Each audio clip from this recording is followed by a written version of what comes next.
All right, that was Silk Freak Me. So, Senator Tim Cotton from the great ass backwards state of Arkansas, he was doing an interview that I read in the Huffington Post. I'm not sure where he was opining at, but in the interview, he said that the founding fathers thought that slavery was a necessary evil that the Union was built upon. And he made this argument while he was trying to deny funding for any school that basically taught slavery. The 1619 was a brilliant expose that by a brilliant writer that ran in the New York Times, and he took umbrage with it.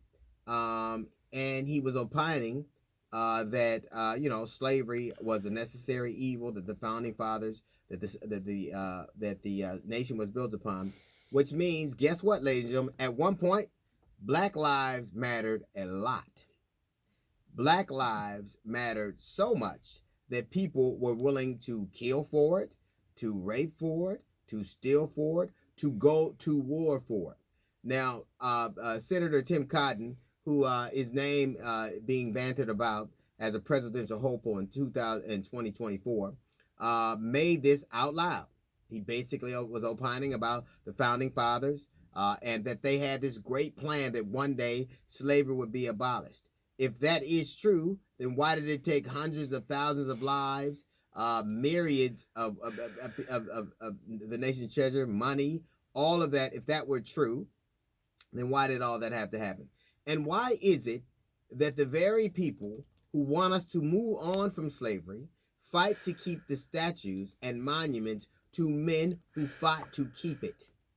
Those men that you see enshrined on these plaques and monuments in bronze, matter of fact, they're enshrined by the very people who tell us, the people who are fighting for the very people who tell us that we need to move on.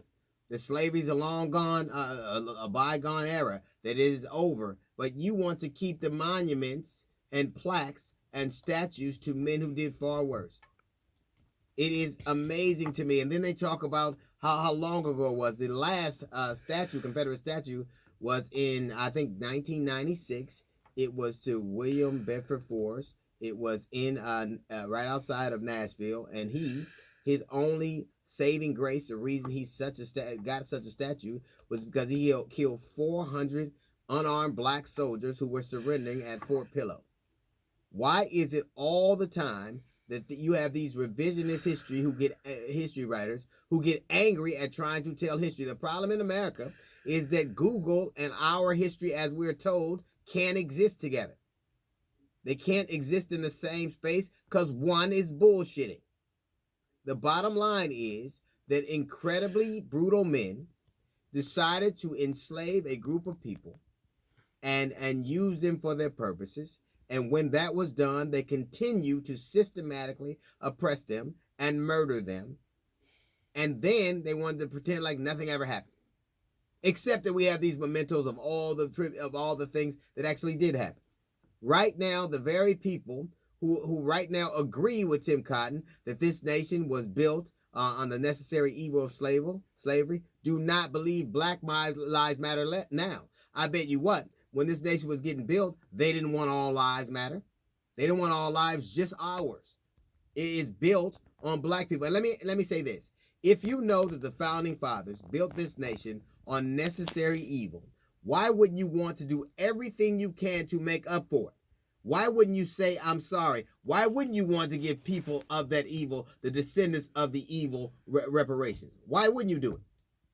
Why wouldn't you be able to say that Black Lives Matter? Why wouldn't you be able to say these things? Because there are people right now who still feel this way.